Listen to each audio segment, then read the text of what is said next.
Election season is a very important time. I don't have to tell you that. We've seen within our own county how just 6 votes can make the difference in who wins and who loses in the election. So it's extremely important that you have an opportunity to meet with candidates and ask them questions that are of concern to you. I will make a push for the second candidate event we have coming up here in Savage. On Monday, October 22nd, we have invited all of the county council candidates whose districts cover Route 1. That's actually 3 different districts, districts 1, 2, and 3.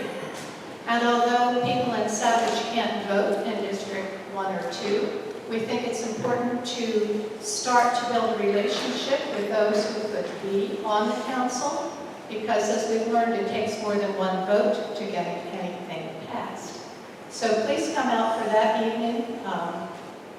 Route 1 revitalization is about to start soon, so it's important that we get questions about that out there. A little bit about our format. We're much more casual here at Savage. So you'll be pleased to know we do not have red lights, yellow lights, and green lights. Although we do think you probably have a great appreciation for how difficult it is to say something in 3 minutes or less. So we're going to try to go so that we can be conversational, not confrontational. And I'll make one last call. If you think you wanted to ask a question, please put your name in the basket. Hopefully we'll get through those and have time for more. I mean, conversation often involves one person says something, the next replies, and then you have a follow-up thought. I'm hoping we can continue that as well. Rather than doing a hard timing kind of situation, we are harkening back to this beautiful 95-year-old building's history, where there were vaudeville acts on our stage over here. And if you know anything about vaudeville, you know that if it was time to move on to the next act, there was a hook. So instead of a bell, a timer, or a light, we may just wave the hook to indicate it's time to move on to another topic. We do have word that County Executive Kittleman was doing a presentation at the Coleman Run this morning, so he is going to be a few minutes delayed. But we're going to go ahead and begin because promptness is a good thing. I'm going to kick off with our first question.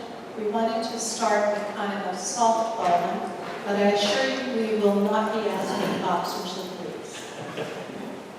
So we'd like to hear a bit about, in your years in political life, what are you most proud of? And then in contrast, what decision did you make that you wish you could change? Dr. Ball.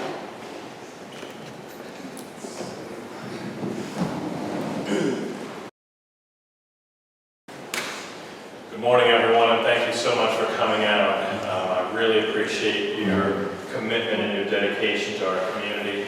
I was wearing my pink. I was at the Susan G. Komen race, and I left early because it was important for me to come here and have this conversation. I've been on the county council now for 12 years, and other than being a council member, I'm an educator and I'm a certified mediator.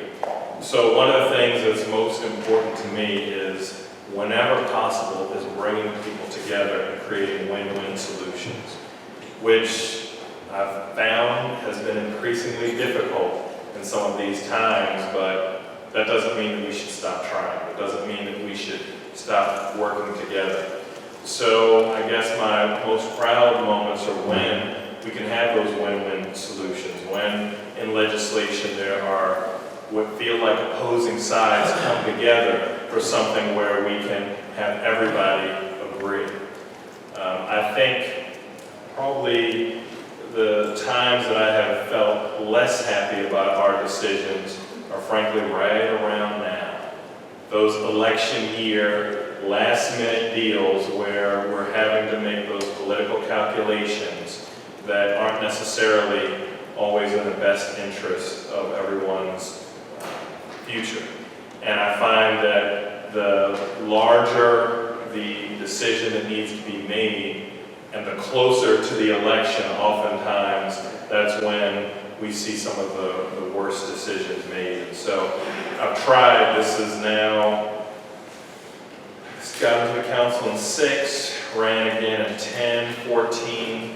So I've tried in each consecutive race to do a better job of bringing my colleagues together and either trying to make better decisions earlier or trying to encourage decisions later.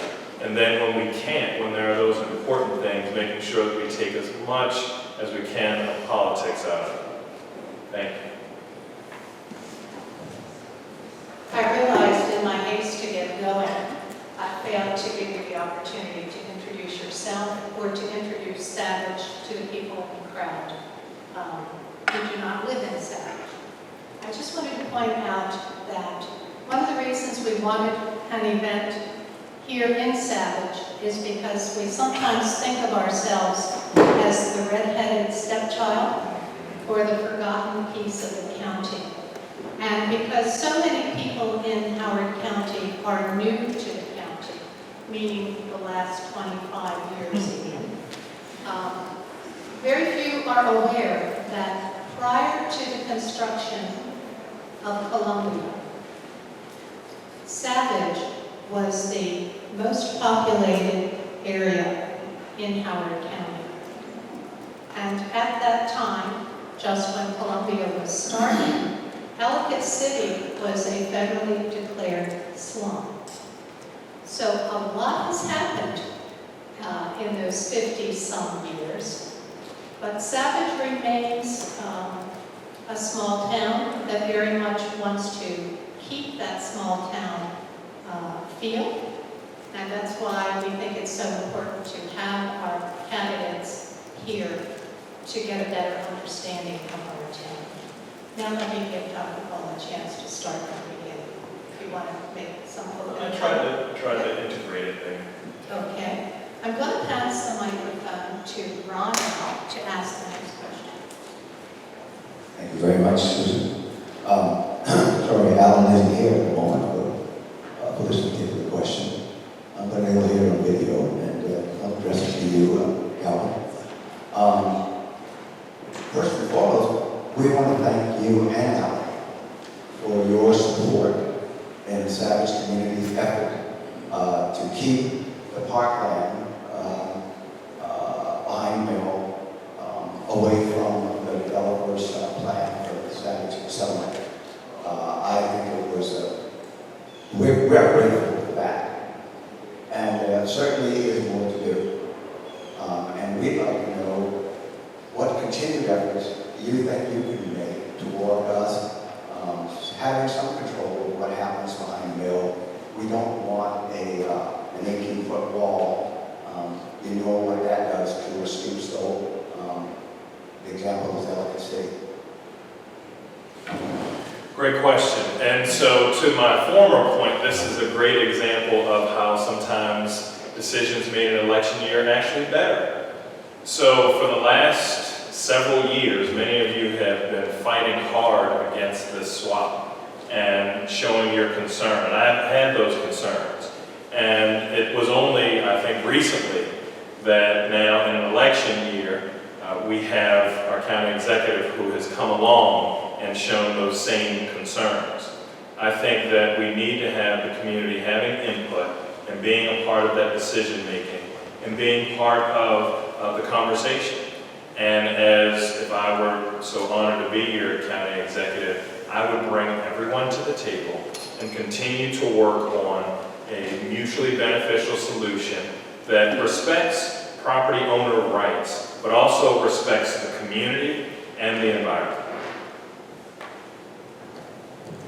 And is there any particular thought you might have about how you would be able to legislatively, politically influence, which is a major problem here in the county, as far as I'm concerned, planning board itself and how it operates? So the planning board members are put forward by the county executive, and the head of the Department of Planning and Zoning reports to the county executive. So I think the county executive sets the vision for the county and is able to articulate that vision, I think, to his directors or her directors, and then the directors implement those policies and then work with the council to ensure that there are laws that work for the people.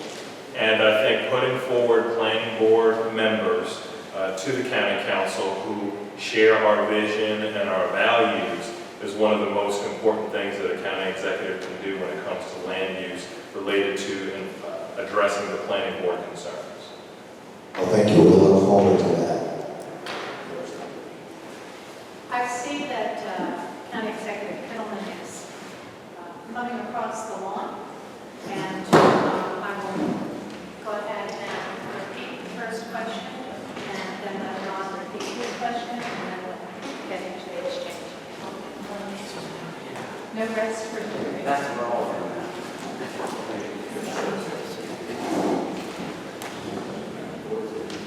You've only missed 2 questions. Okay. So we're But they were answered so beautifully.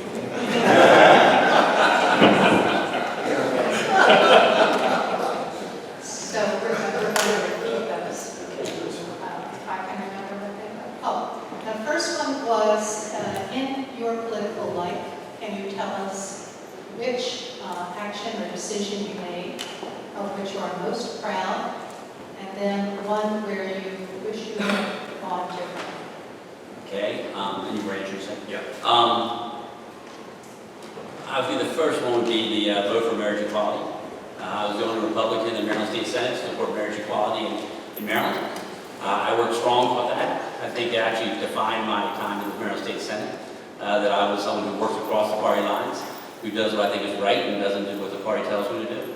I actually was the leader of the Republicans at that time, and after I made that decision, I was no longer the leader of the Republicans at that time. So I think you need to have leaders who are willing to make decisions not everyone might agree with, but does what they think is best in principle. But one I regret is that when I started in the legislature, I was told that you should live in Annapolis when you're in Annapolis for those 90 days, and they'll give you a free hotel room. And I did that for the first couple of years. Then I realized what a waste it was of taxpayer dollars to have me stay in a hotel room when I'm only 45 minutes away from home. And so I stopped that. And I slept in my office a few nights when I was down there late, but I drove home. Not just to save the taxpayers money, but also to be with my wife, who's here today, and with my kids. And if my constituents have to drive 45 minutes to an hour to and from work, I could too. I'm going to pass the mic back to Ron so he can repeat his question. Thank you. Hey, Ron. I can hear you. Okay. Well, as you know, they say all politics is global. And with you, I'd like to certainly start out by giving the Savage Community Association, as I did with Calvin, grateful thanks for having at least forestalled the community development on the mill by opposing the land swap. We feel that that was a right decision for this community and for the county in terms of keeping its green environment. And we would like to know how, in the future, as maybe the future county exec, how would you be able to influence the rest of the development back there? We don't want an 18-foot wall at the bottom of the steep slope. We know what 18-foot walls do for community that what they can fail to say. Sure. You want to? Yeah. Whoa. So I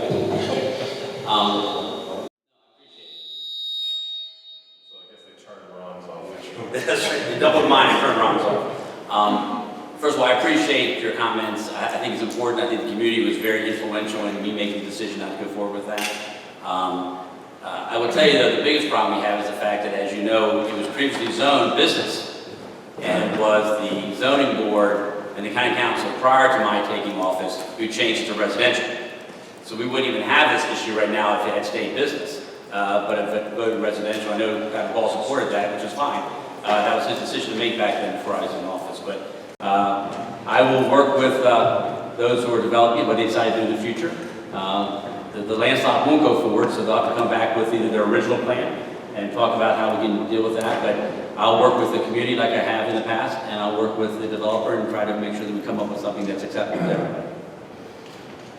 And does that include your working closely with the planning board, which I perceive as part of the problem in the overall planning for most people. Sure, I definitely will work very close to the planning board. As some of you in here may know, that when there was the first vacancy on the planning board, the very first person I appointed or nominated was Susan Garber, your president. Unfortunately, the county council did not vote to approve her. They actually voted 3-2 not to allow her to be on the planning board.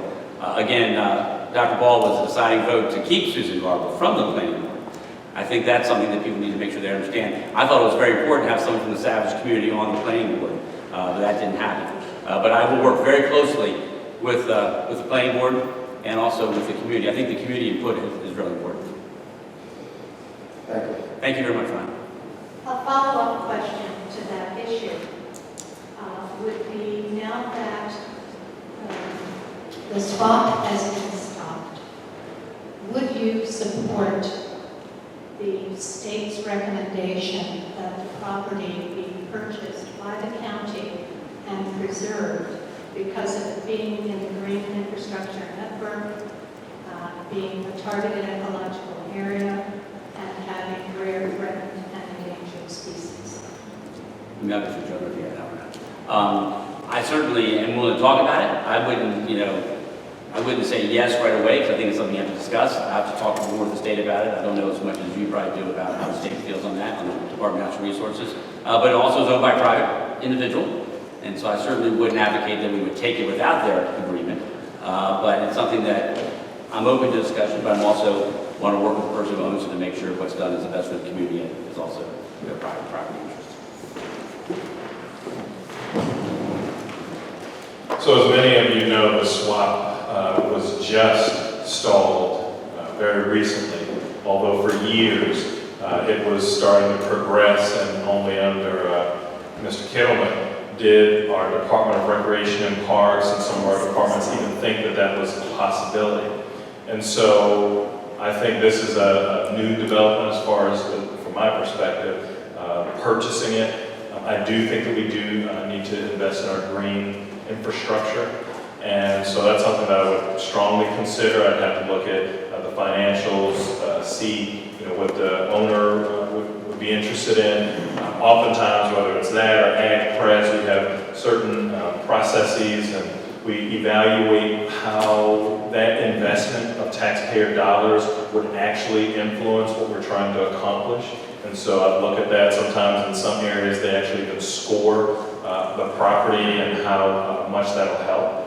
But I definitely think that's a great idea to explore, and I'm glad that you brought that up. Thank you. And if I could follow up, just want to make sure that Dr. Ball, I don't think he had it correctly, this actually, land swap started under Ken Ullman. It wasn't my administration. It was a decision by Ken Ullman's administration to go forward with it, and we just continued to have a discussion. We didn't think about it. It actually was the community coming together. Well, if that were the case, then that's 4 years that it could have been stalled. And I think, if we were going to have real leadership, that could have happened in the first couple of months. I hear Dr. Ball advocating against it. Actually, I have, and I've been here and I've talked with many of you over the years about my concerns about the land swap. You never talked to me about it. We have meetings once a month. He wants to come up. It's not my district, and maybe if, we had a strong county executive who actually cared about the issue, showed leadership, it would be taken care of. And maybe we have Susan Garber on the planning board to help us. Well, I hope that means that Susan will get reappointed. I would like to have that happen. Maybe it'll happen now if Dr. Ball's not on council. There were lots of other appointments that came after Susan that could have been many other Savage members and many other people.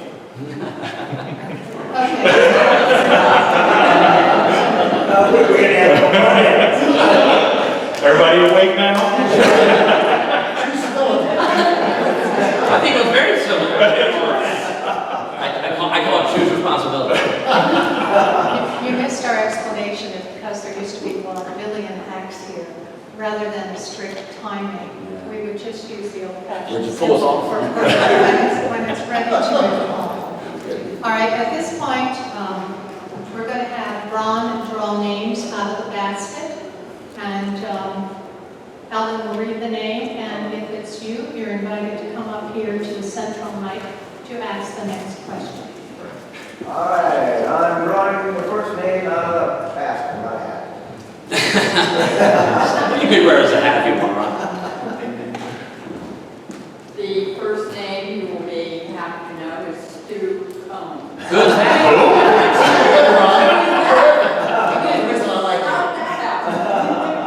Okay. Question is, a follow-up question based on the land swap.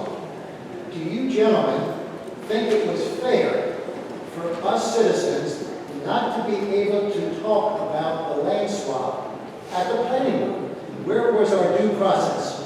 That land swap enabled the developer, Rizzuto, to have 6 additional units, 1 stormwater pond for stormwater management, plus an access road. So he is reaping rewards from the taxpayers based on the land swap. We put him in to discuss it, and we were told not to. Why? No, I don't think it was fair. What can be done about it in the future? Where citizens have the rights to speak out concerning their property. So again, this comes to who appoints the planning board members and the rules of procedure under the planning board. And I think that you should have had that opportunity to speak to that. And I think whoever is the future county executive hopefully will appoint members who would address those concerns and make it more citizen-friendly.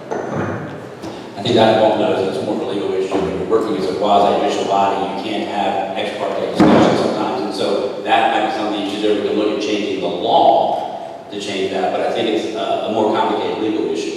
But I certainly believe in more public input. Heck, under my administration, our department is much more transparent than it was in the previous administration. I think everyone here who's involved would agree with that. We changed the leader of the Department of Planning and Zoning, we changed all the deputies in the Department of Planning and Zoning. They now meet quarterly, I believe, with the leaders of the Howard County Citizens Association. That never happened before.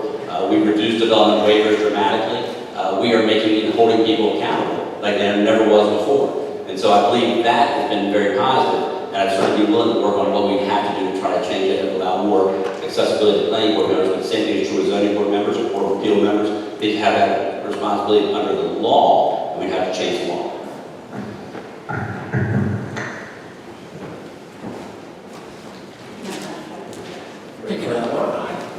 All right, here we go. Here's the lucky person.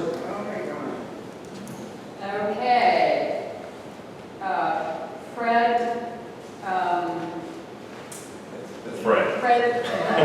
Long. Can I say, please do try to speak into the microphone. We're Okay. recording this sound, so that So actually, I kind of decided to piggyback off of something that Susan said when she introduced this. She talked about how 25 years ago, Ellicott City was a federally designated slum. And that's a little bit after I moved to Howard County. And so I've seen great changes in Ellicott City since then. And I think it's been successful. It's a place that's been very successful now. So I guess my question for you is, what do you think led to those changes? And what do you think that means for how this part of the county can or should develop going forward? I appreciate your comment. I was not familiar, I actually looked at my Dr. Wall about this. I think it probably wasn't even before. We were talking maybe before Columbia, obviously, it was like that, maybe 50 more years ago.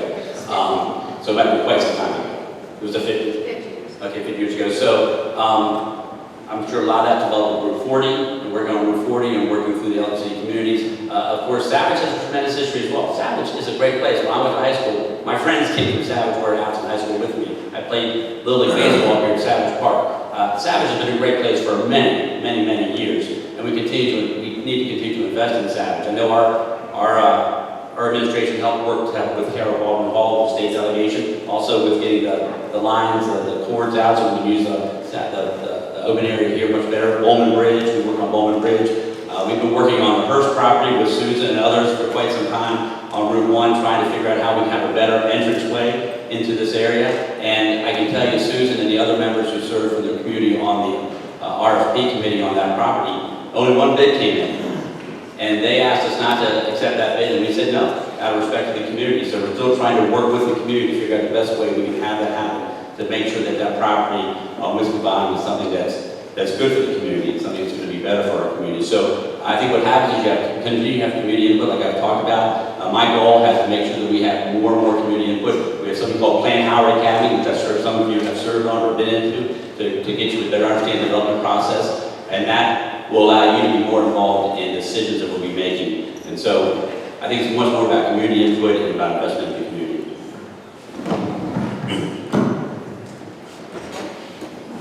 I think there needs to be a shared vision, and then a real plan, and then funding, and moving forward with that plan, and then checking on that plan. Seeing with the community, where are we in moving that plan forward?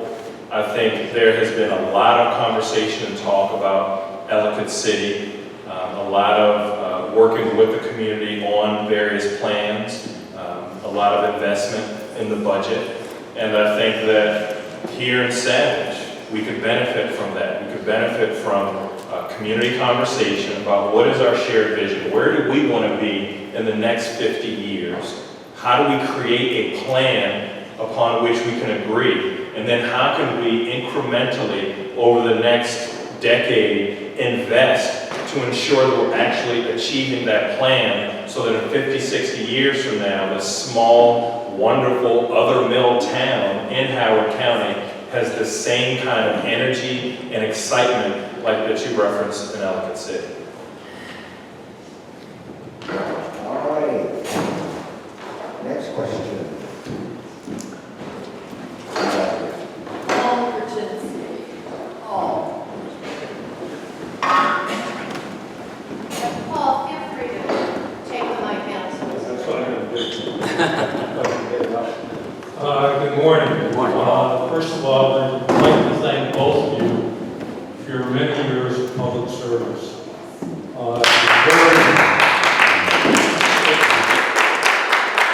It is very rare to have two very well-qualified candidates for county executive, and we do appreciate that. One of the things that both of you, since you're longtime residents, are concerned about is the quality of life in Howard County.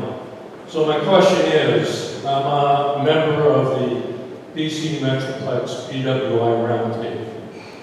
And the Roundtable recently sent a petition for action to the Maryland DOT, the Maryland Aviation Administration, asking that no expansion of BWI occur until such time as the next-gen noise issues are addressed, because they have negatively impacted both us here in Howard County, Anne Arundel County, Baltimore County. What is your position on this that you're elected? Thanks for the questions. I've been extremely concerned about this next gen, and I don't know if everyone's aware of it, but it changed the flight patterns and made them much more concentrated over many parts of Howard County. And I've been very concerned, so concerned that it's been years. John Weinstein and I, because we shared a lot of the district that was most adversely impacted, actually went to DC and met with the FAA and argued on behalf of our community. And of course, at that point, the FAA tried to push it off to the MAA, Maryland Aviation, and then they pushed it off to the FAA. And then we wanted to actually, the county council put in legislation to pursue legal ramifications. And so for me, it is unacceptable that they have concentrated these flight patterns over Howard County residents. There are some residents where they are constantly throughout all day and all night, hearing these planes flying very low. There are some properties that have almost completely been devalued because of this. And I will stand, not only do I want to continue to move any court case or any legal challenge forward, whether we're partnering with Anne Arundel or what have you, but everything under my authority, if I were to be county executive, would be to fight for our citizens. We've signed on to numerous letters, we've been attending meetings. I think, and this is something even Alan has helped out with, we need to stand united, not only as various council members, not only as a county, but as a region with, like I said, Anne Arundel, against what I think is an appalling abuse of federal power. Thank you. And thank you for the question, Paul. Thank you for your leadership and being a real advocate to help our community on this. Yes, our administration worked with the county council, did file a lawsuit and filed a petition with the FAA, and that's pending. And we also strongly advocated for Governor Hogan. I wrote a letter in support of Governor Hogan's request that Attorney General Frost file suit with the FAA about it as well, and he has. So that's a good thing. I'll tell you what's interesting recently, and Paul, you were probably part of this, was when the Board of Public Works was approving the expansion of BWI, I signed a letter along with Council Chair Mary Kay Siggety to the Board of Public Works asking them, please, don't expand until we deal with this next-gen noise issue. And we got an agreement from them to allow just the baggage handling to go forward, but that doesn't change how many more flights are coming through. And before they go back and try to expand the number of gates, they would come back to the Board of Public Works again. And so I appreciate the leadership of the roundtable for doing that. That was our strong advocacy. But I can tell you, no good turn goes undone. Then, I recently got a memo from Southwest Airlines, and I think Southwest, I ride almost there if I go. But they sent a memo out attacking me and saying basically all our employees, we need to go contact County Executive Kittleman because he's not supporting us. He's trying to delay things at the airport. And I will tell you, I don't care what they say. I represent the citizens of Howard County. I will continue to be a strong advocate for the citizens of Howard County. I will continue to be a strong advocate for the people who are having a terrible time dealing with this noise issue. I have friends who have moved from Howard County because of the noise issue. That is just not acceptable, and so I'll continue to fight hard. But I just want you to know that regardless of what big company comes after me or anybody else, I'm going to stand with the people of Howard County as your county executive to make sure that we get heard and we get the relief we need. Thank you for your continued support. Thank you. Already.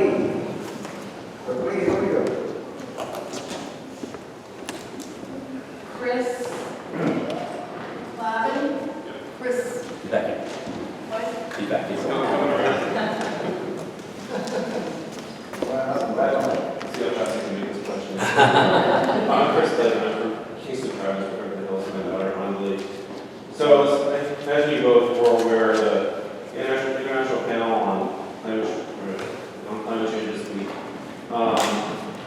It's just another report that affirms internationally, has nowhere to do nationally, internationally with the state.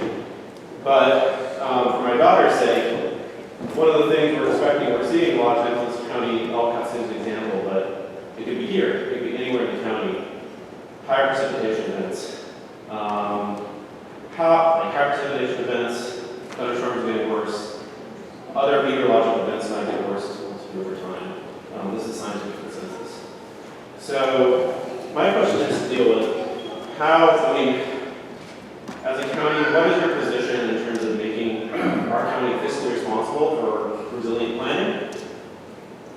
How do we take advantage of federal programs that are allowed to support with that as well too? And how do we do this for the whole county? I know the focus is on Ellicott City, but I'd like you both to see if you can distinguish your respective policies, both administratively, how do we balance development, how do we balance our commitment to the county being a leader in terms of addressing climate change issues, and then how do we fiscally responsibly, how do we fund that financing? Thank you very much. I appreciate your question, Chris. And I will tell you that we put together the Energy Task Force to look at Howard County. Because the best thing we have is how do we affect Howard County and Howard County government. And so we put together the Energy Task Force, and their top recommendation to us was to hire an energy manager for Howard County. somebody who will oversee Howard County, look through Howard County government, and how best we can reduce our energy consumption to make sure that we're doing better. And so that person has been hired now. Her name is Leah Miller. She has made a goal for us to reduce the energy consumption by Howard County government by 20% for the next 5 years. And that will be significant savings because we'll have cost savings as well as other things for our environment. Also, we're working with the state, and as you may know, that happened before, but I think it's a good thing, is we had the net zero school at Wild Lake Middle School. It actually provides more energy to us and not taking energy. And so I think that's a positive thing. I know we're looking at trying to do it at other schools as well. The costs are high. Costs are high. We have to look at how we can balance that. Of course, the other thing is just development. We need to have better policies and more responsible development because the more houses we grow, the more cars we have, causes an issue as well. And so that's kind of what I think we need to look forward as we look forward to making sure we have energy managers looking at how we can do these better in Howard County government, how we can work better with the Howard County public school system. One thing we've had discussions with them is they have solar panels on top of the Wild Lake Middle School. That's one of the reasons why they're a net zero school. There are a lot of school buildings that would be having solar panels up. So we've been in discussions with them on how we can get them to do that more efficiently as well. So I think there's a lot of things we can do. And you know, my job as a county executive is to make sure we be as efficient as possible and also balance the needs of the taxpayers. Thank you. One of the first things that I think a county executive has to do is recognize that there is a climate change challenge. And we had actually a climate action policy and plan before Mr. Kittleman took office that many believe has been stagnant and hasn't been getting the resources and moving forward as effectively as it could be. Yes, we have one net zero school, and I've been advocating with the Board of Ed and the school system to work and look to see that every school that we build, every public building, we should be evaluating and trying to make a net zero. Because it's not just what we're building today, it's how we're making those energy savings throughout the next few decades, and how we are, like you said, being a leader, setting the example that when the county invests dollars, it's dollars that can be as efficiently used, as environmentally friendly, and making sure that we're doing what we can when it comes to climate change. We are seeing increasing storms with more severity over time, and we need to take it seriously. And like you said, that report that came out, we need to be doing our part. And just like years ago when I was the deciding vote to make Howard County smoke-free, there were a lot of people who came after me and said, you know, it should be handled at the federal level, the state level.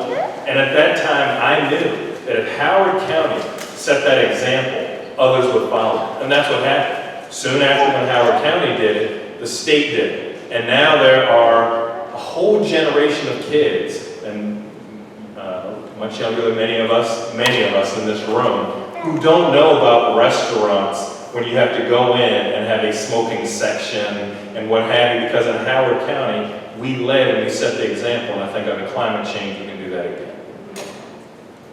All right. Got some more questions that come in now? Where do we find? Okay. Ellen. Oh, Ellen. You won! I hear her name out of the net. I believe it. How lucky am I? Well, my question is much more local, having to do with Savage. I think that we are concerned about the development that it is not only going on in Savage with houses being sold and becoming boarding houses, basically. We're a little concerned about that. Across the street, there is going to be yet another strip mall kind of deal going on, which is a total anathema to our town. I mean, we really do not need to have the 7 Stars, shop mirrored on the other side. We don't know how to, and there are many dilapidated houses along Baltimore Street. It makes entering the town just, ridiculously embarrassing. What can we do? Is there any way that we can make people, because you can't ask them, they're not going to do anything. Is there any way that we can, who do we go to make people, at least the owners of these properties, at least clean them up so that it doesn't look like we are a poverty-stricken, run-down town? So that is my question. So I think there are a few things that can be done. Number one, as I alluded to before, there needs to be a Savage community plan, so that when people want to have businesses or homes in Savage, they should adhere to the plan. We see it around, I've worked on some in my home district around Columbia, Long Ridge, Oakland Mills. There's a community plan so that when a developer wants to come in, there is some consensus around what's expected. Also, under the county executive is the Department of Inspections, License, and Permits. And making sure that we enforce those laws, making sure that when there are violations, that they're being enforced. And I'm not suggesting that they're not being enforced, but I'm just suggesting that when a citizen has a concern, there should be a very clear process so that if, like you said, someone is having some dilapidated property that is not in compliance, that there is quick and effective action to ensure that there is compliance. And just making sure that we have the lines of communication open. There should be, under the former county executive, there was actually an ombudsman in DPZ who would work with communities and work with DPZ, and sometimes it worked well, sometimes not so much, so I think there could have been definite improvement. But just making sure that you have that liaison. And when we're talking about some of the overdevelopment, making sure that we rein that in, and not just the development, because I'm not anti-development, I'm not anti-business, but I am pro-infrastructure, and I am pro-adequate public facilities. And if we don't have those aligning with the infrastructure, that's how you have the adverse quality of life, and you have this mishmash of things. And so I think there needs to be more investment in those public facilities, making sure that developers pay their fair share, and making sure that they adhere to a community plan that we all agree on. So, I'm sorry, just to follow up on that. So you're saying that so do we as a town make a plan? Is that what So you're saying? usually what has happened previously is the Department of Planning and Zoning has community planners who will work with the community members to help develop that plan. And so that's something that, So we get in touch with the DPZ? Yeah, DPZ can help with that. And then it goes on the DPZ website.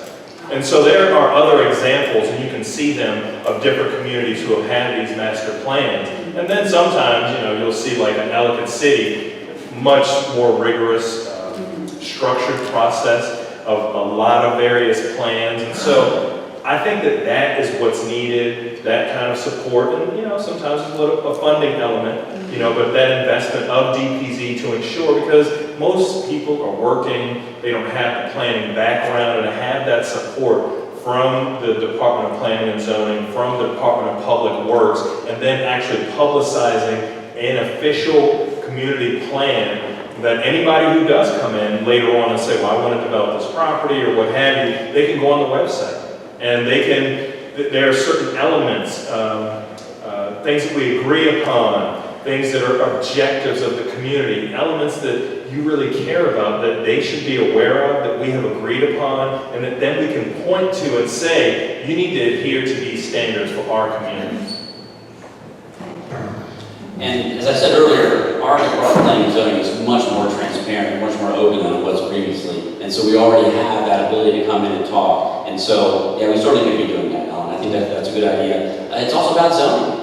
I mean, what does the zoning allow to have happen on that property? And when someone has the right to build something on that property, it's hard to be able to come and say, no, you can't do it. So that's why I talk about relationships and working with people. And that's why having the community input so early is so important. And that's why we did Plan Howard Academy to teach people what their rights are, what their responsibilities are, and how the development process works, so that you can be involved in the very, very beginning. Because as I've learned, and most of you may have known now too, is if you get involved early in a development project, you can make a lot of changes, and developers are actually willing to work with you more than the very end of the development process. So I think we'll continue to, if anyone wants to be part of Plain Howard Academy, we've had 2 academy sessions already. I think we'll have probably at least 2 or 3 more, if not more than that, as people sign up for them. So what it basically is an opportunity to go for 4 weeks, 1 night a week, to learn all about the Howard County planning and zoning department and our planning process and our development process. So if you're understanding, I think Reno was part of it, I think Susan's been part of it, and others. So I think I really encourage you to do that. But we talk about overdevelopment. I mean, that is the issue that's been really causing a lot of this. And the zoning board and the county council sits as a zoning board for the 8 years before I took office did tremendous increase in residential density in Howard County. I mean, 9,000 households. 9,000 households were increased in residential density before I even took office. And that's what we're dealing with now. That's why we have the issues we have right now. Dr. Ball voted for every one of us. And so we have to be able to be responsible for our record that when you're on the zoning board, on the county council, and if you're voting to increase density by so much, then of course we're going to have issues. Then of course we're going to have to change some of our regulations to try to fix it. But that's a problem that has been in the waiting for a while. Most developments, if you're not familiar, take 3 to 5 years to get developed. So if you see something being developed now, most likely it was approved and started well before I was even in office. But it takes a while for those things to go through the pipeline. It takes a while for the changes to make an effect. As I say, planning and zoning, we have dramatically reduced the number of development waivers. I think it's 69%. We have more than doubled our denial of waivers than the previous administration did in their last 4 years. So we're holding them accountable now. We are asking the state to give us authority to increase the development fees. We've asked the state for that last session. They decided not to take it. This session, we're hopeful that they will. I think that should be a local decision. It shouldn't be something the state of Maryland tells us how much we can charge a developer to build. It should be a local decision. And that's what we're asking for this year, is to give us that local authority. But I think if we have all those together, working closely with the Savage community, we can hopefully make sure that as the Savage community moves forward, it does so in a way that the community approves and supports. I think Susan has a follow-up. If I could ask a specific follow-up. The community recently had there was a pre-submission meeting for the development on the point to the strip center that Alan referred to. It was wonderful in the sense that the community really shared what they wanted to see and gave the developer some ideas. Understandably, it's his investment, he's cash strapped, he wants to go the cheap route.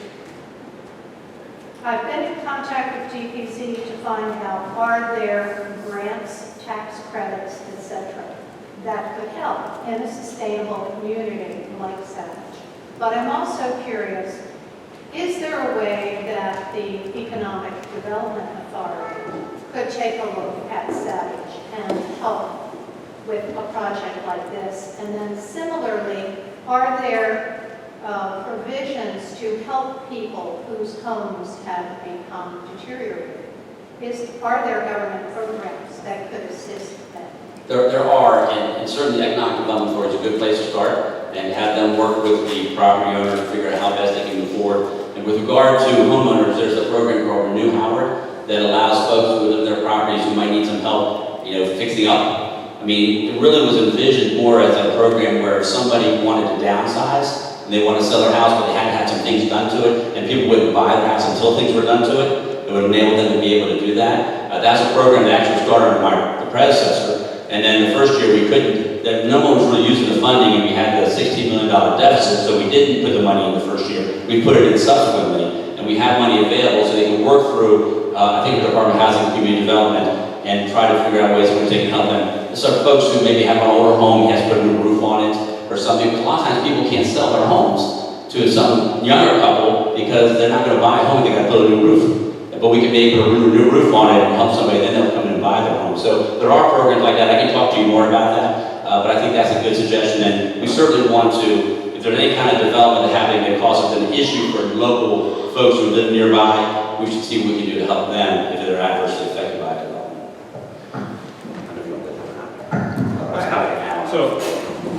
So I wanted to clarify a few things and then First of all, as Alan knows, having been a former zoning board member, most of the time what happens is zoning board, as he alluded to previously, is a quasi-judicial function. And usually what happens is we take the recommendation from the planning board, who is appointed by the county executive, the recommendation from the Department of Planning and Zoning, who is overseen by the county executive, and the vast majority of time, the zoning board goes with those recommendations. And so, under 6 years that Alan was on the zoning board, he turned down maybe half a dozen cases. During my 12 years, I turned down about twice that. So there are times where we go along with what planning and zoning and planning board recommend, which is the vast majority of time, and sometimes we go against. Again, I think it's an infrastructure issue. I think it's a public facilities issue. I think case by case, anyone can point to a particular case. But it's important that we look at these holistically. The developer fees, 2016, the ATFO committee recommended that we increase developer fees and go to the state. That meant that in 2017 session, the county executive, to whom the ATFO committee gave their report, could have made that recommendation, that request to the state. Mr. Kittleman sat silent. He waited until 2018, and at that time, the ask was connecting the developer fees with an increase in the school capacity. It was only after a lot of community concern in this election year that there's this new revised point about making sure that the county has the ability to do what they want to do. The Renew Howard, to which he refers, was a program that I took to Ken Owen, and I asked him to put money in the budget because I had read about various projects, and what they were doing was they were taking a certain amount of money from the budget, and then they were working with various banks and able to use that tenfold as a housing loan fund to help with a lot of the things to which you alluded. So I got Ken Ullman to put in $2 million into the budget. One of the first things that Mr. Kittleman cut when he got into office was that $2 million. And then he said he was going to put it in that summer after the budget. Nothing happened. And then all of a sudden it got rebranded as his idea as Renew Howard. And so I think you're right. There does need to be a program to help people who have deteriorated homes, new homeowners, invest in their homes, which an investment in your home is an investment in the community. But I think these are things that facts matter, history matters, and when we learn from that history and we adhere to those facts, we can make things better in the future. Yeah, I think history does matter, facts do matter. The Renew program, or the rebrand is my program, but I told you when I took office, we had a $16 million deficit in mid-year. We had to find money to save. And Tom Carbo, who was running that program, said, nobody's taking advantage of it.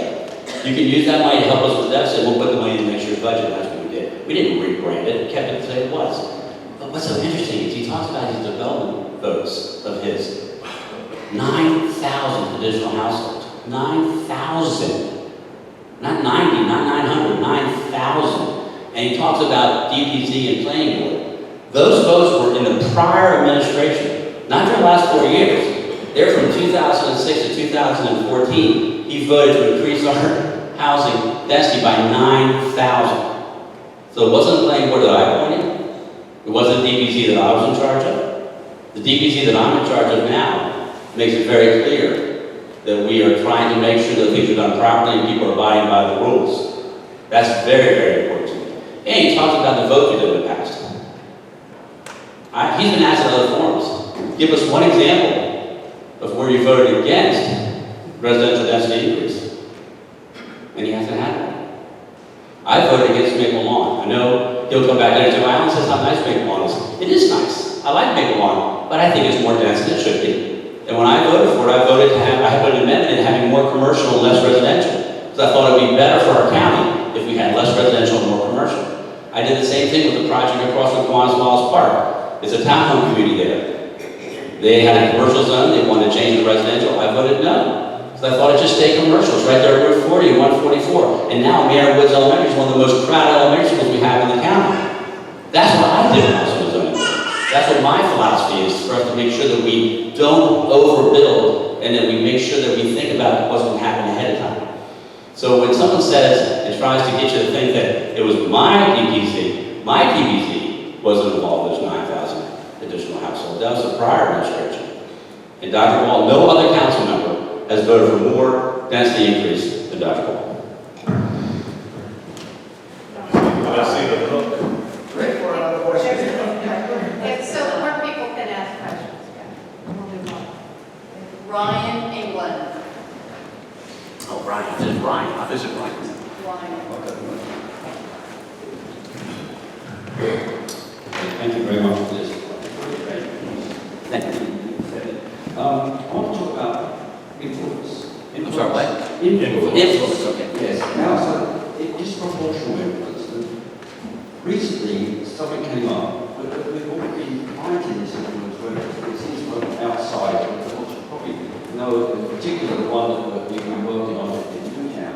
It's trying to keep a community, a planned community. When you talk about planning for Savage, which is a great idea, but nothing works in planning unless you've got proper enforcement of the regulations.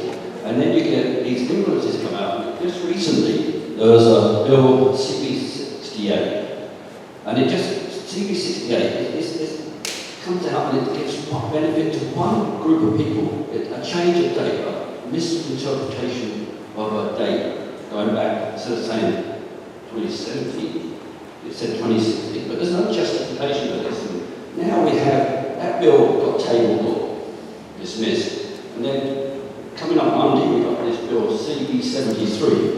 It has no title or subject.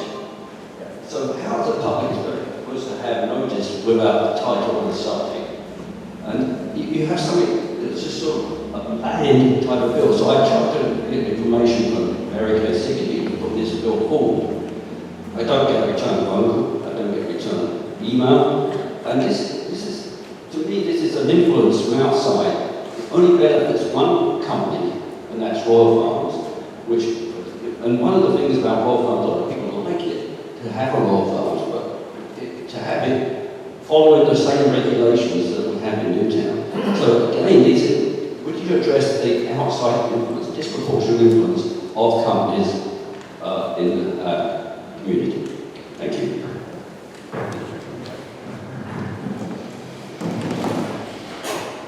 Okay, so outside influence is a very big question, and I think there are a few things. Number one, 2016, the community came together and voted to have campaign finance reform, and then the county council put forward some legislation.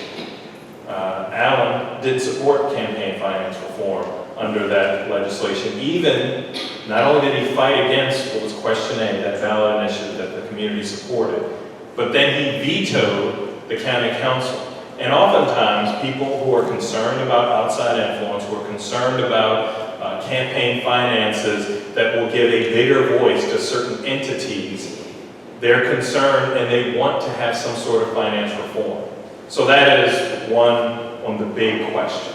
On the specific question, and I think we're going to disagree on this, my friend. Years ago, there was a lot of conversation about Royal Farms wanting to come in and having several locations. And one of the biggest concerns that people had off of that Snowden River was having access right off of Snowden River. And so there was a lot of conversation, and there was a piece of legislation that we put forward that said Snowden River, they couldn't have access off of Snowden River Parkway, any gas station could have direct access, and that moving forward, there were certain tightened regulations.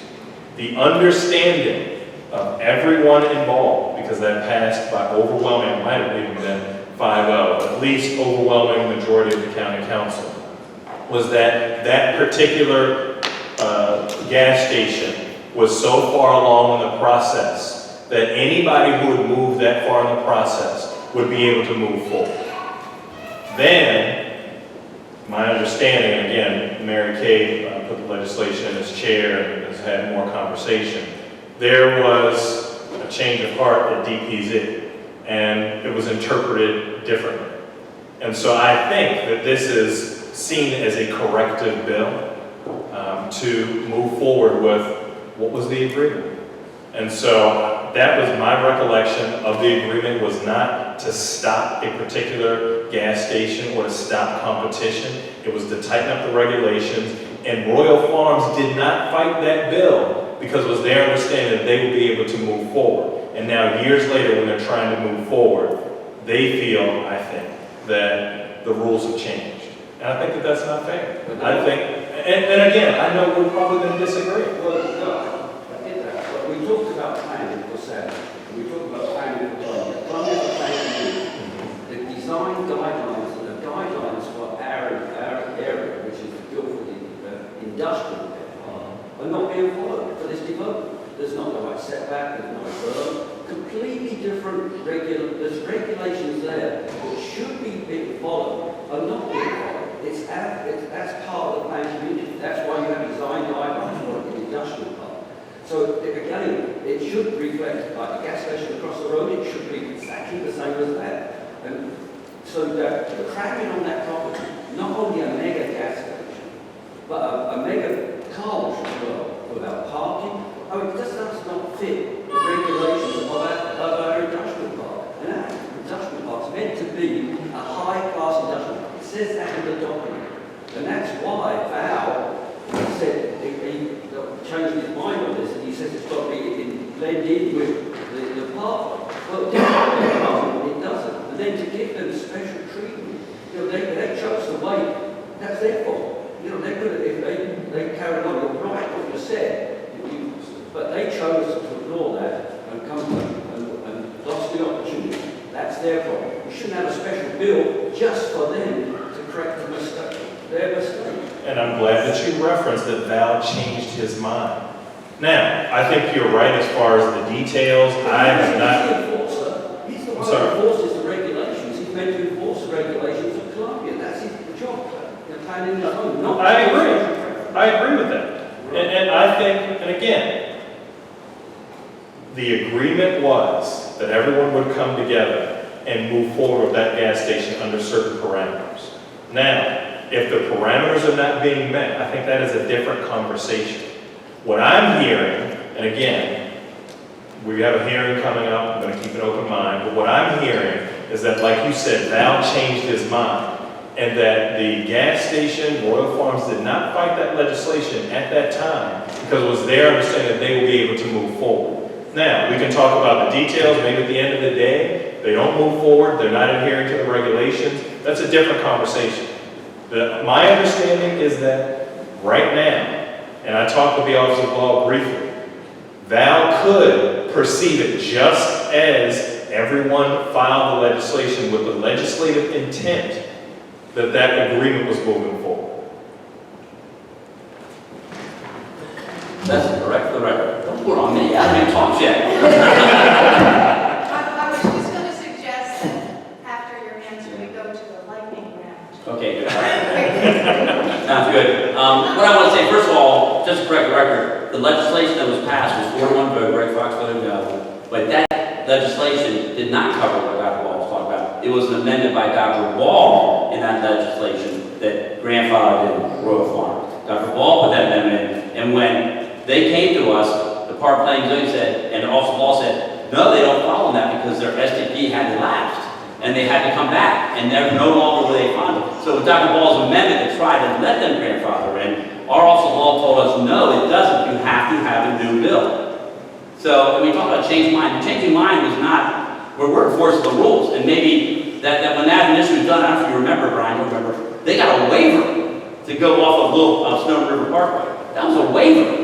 Not by my administration, by the prior administration. That was wrong. No, Snow River Parkway does not need to have more entrances and exits off of that. And so we said no to that. So if that's a change of his mind, it was only not a change of mind, it was a change of the viewpoint of DPC, because there was new leadership in DPC. So I think that's what's important. But we need to realize that that's why this bill is necessary.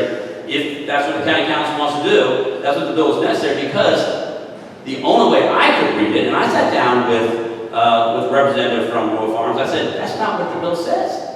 And the bill says you don't unless you have to, do a new SDP, and it's got to go by the rules that are there now.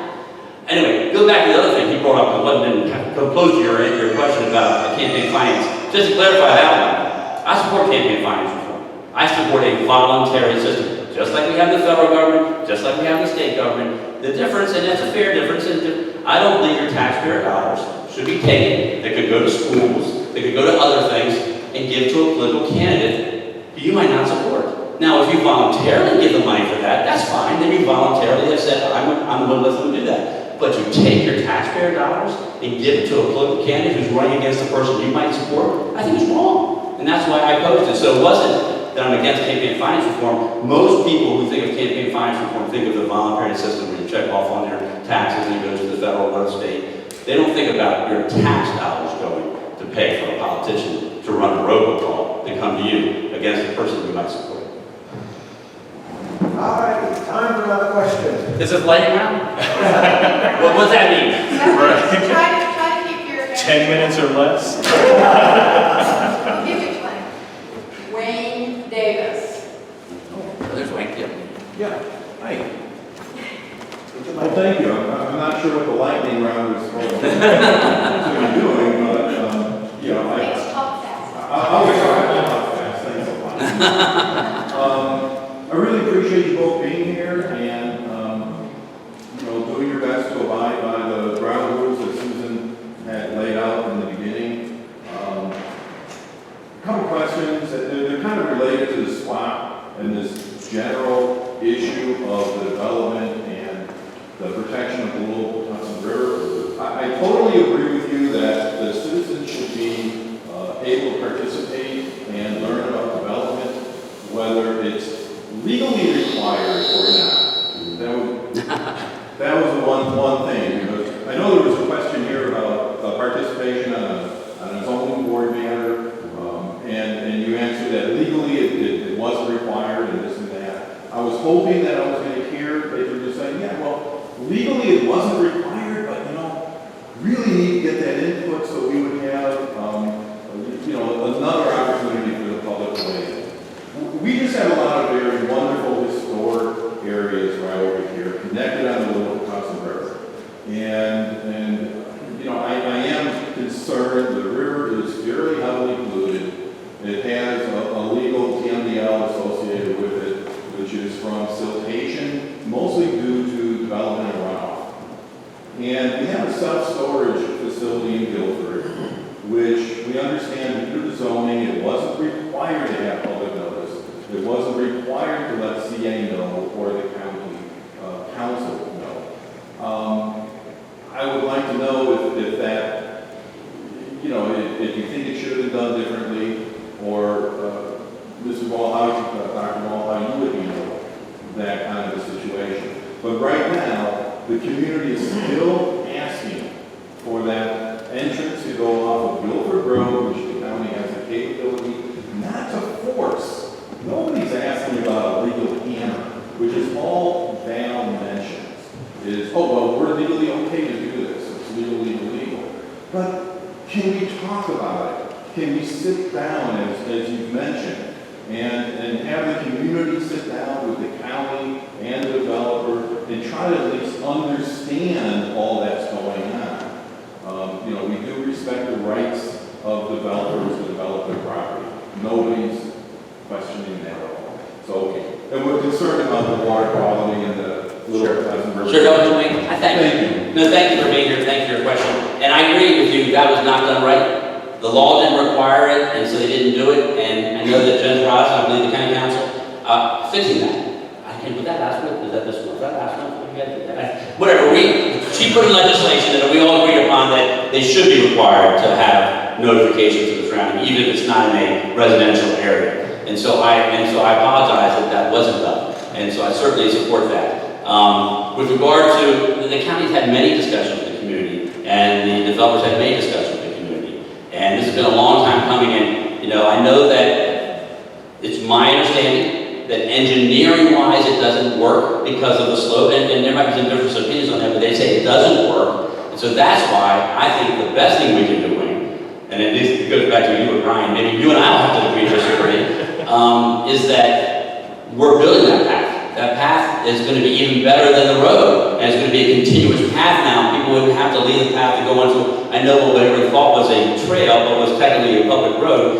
It'll be a better thing for the community. We'll have a separation between the road. We'll have a large path that's going to make it a whole lot better for the community right there along the Dutch Branch Trail. But the bigger issue is we do need to have public input, and we do need to have people involved. But from my understanding, from people I've talked to, and I know that we had a public meeting, I know there have been multiple meetings with CA, and multiple meetings with the engineer, and multiple meetings with folks from the Kingston Tribe, Village Board, and others, that it's not like we're saying, no, we just can't make them do it. They're saying it cannot be done, and not done in a way that makes it work. And so that's why we're focusing on the branch trail and making it a better trail. Right, I'm sorry, just to clarify, we were told by the developer that it cannot be done under the strict requirements of the county. Is that if the county would be flexible in some of the guidelines, then yes, they could do that. So there's that, and we're really concerned. We have a straightaway trail right now.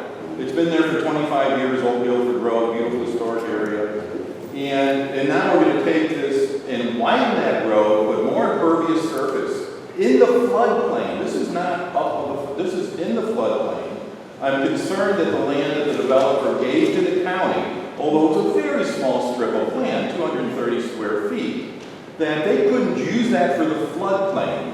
So now the county is going to use that for the and I appreciate to widen the roads and more impervious surface for the county. And I appreciate Wayne, and I agree. I think once this path is built, which will be done hopefully next month now, people are going to see it and say, my gosh, this is better than us being on a road. We're actually on a path that continues on. And when you talk about the regulations, I'm sure some of that was site distance, and those are big concerns. There's a bend right there. So there's a lot of things you have to do for safety as well. It's not just, oh, we'll not do that one right there because it'll help this happen. If it's a safety matter, I can't really change that regulation.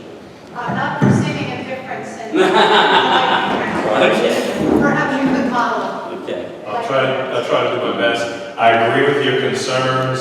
I think that what I've heard is the developer was willing to work more with the community, and like you said, the county was being too inflexible. I think if the county executive or the department could bring everybody together and have more conversation earlier on, then we could have had a win-win, and we could have addressed a lot of these situations, and I would do a better job of that. All right. Another question? Rena Fisher? We right here behind you. Okay. You can go this way.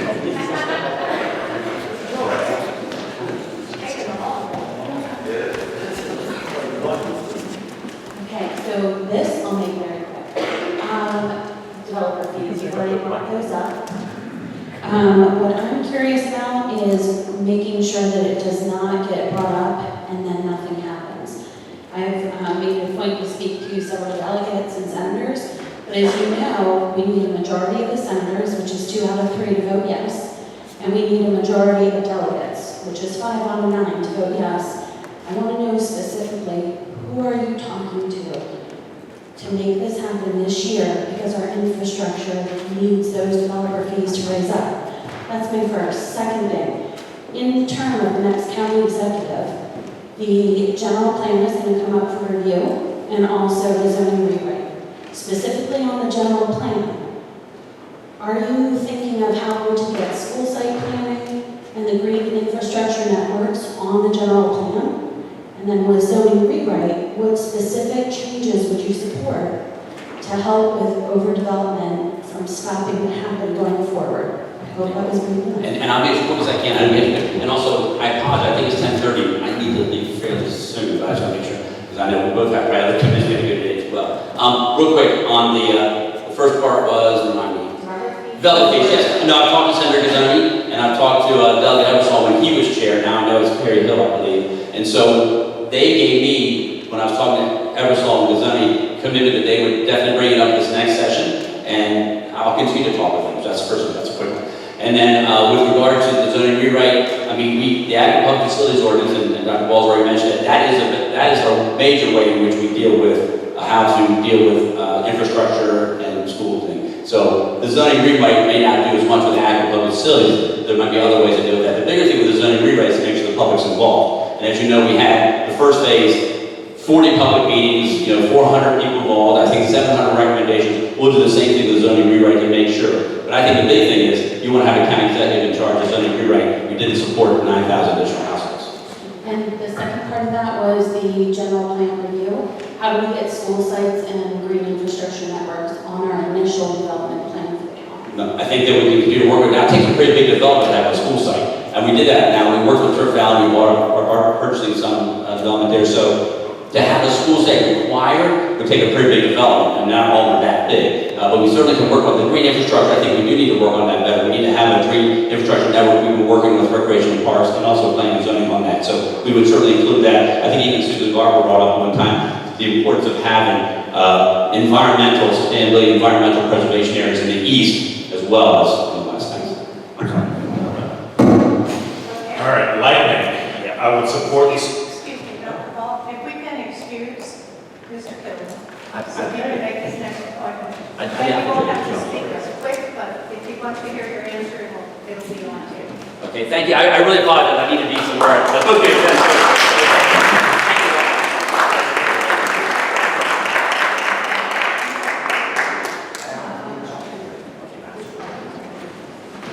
I would strongly support a conversation about school sites and green infrastructure network, but I think that conversation needs to be had in a broader conversation about public facilities. I think all of our communities need different things, like we have traffic issues, we have transportation issues, we have water quality issues, we have health issues, a lot of things dealing with the quality of life.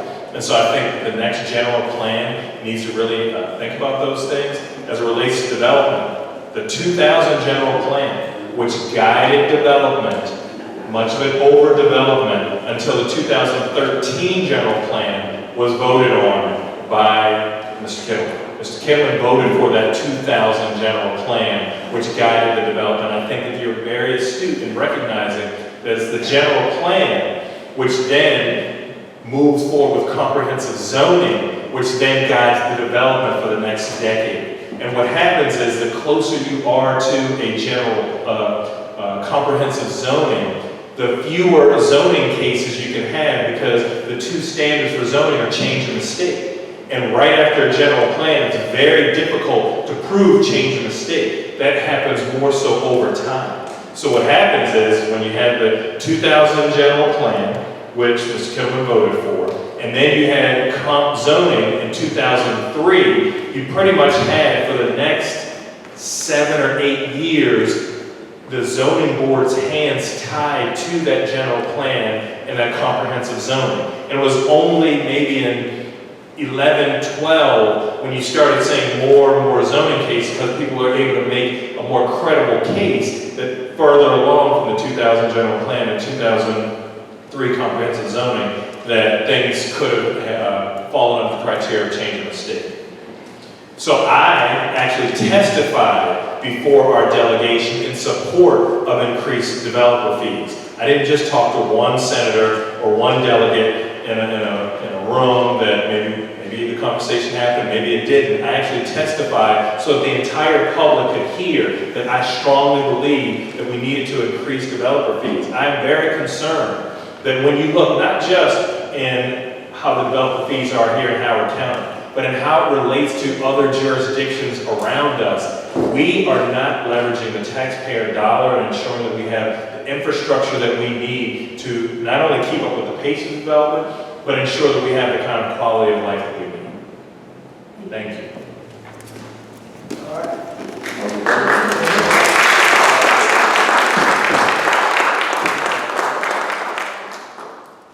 Thank you so much for coming.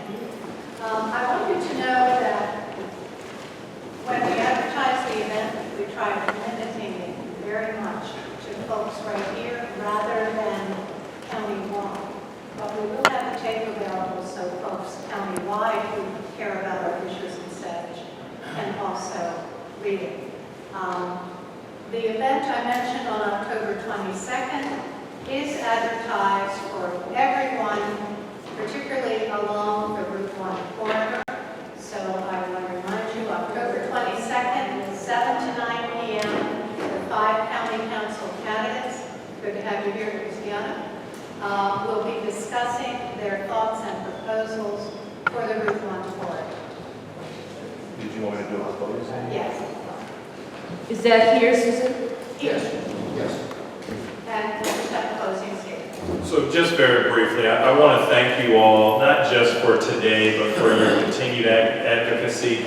You've worked hard to advocate for better safety on the intersection of Howard and Baltimore Street, something that was near and dear to my heart, support for the mobile home tax repeal that in Anne Arundel County, when the county executive said that he cared about that issue, it passed very easily. Here in Howard County, county executive was silent and it couldn't even pass. A tax repeal for people who are in mobile homes.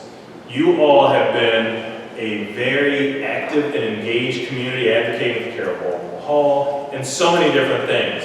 As a council member, as was indicated with my good friend Brian, I haven't agreed with everything that you've advocated for, but I've always been accessible, I've always been available, and I'm always willing to be accountable for my decisions and try to come up with win-win solutions for our community. Again, my name is Calvin Ball. I really appreciate you allowing me to come here. I was able to start and finish with you, and I hope that as your next county executive, not only will I hopefully get your support to get there, but I hope I get your support to govern, to make Savage the very best that it can be and that it has ever been. Thank you very much.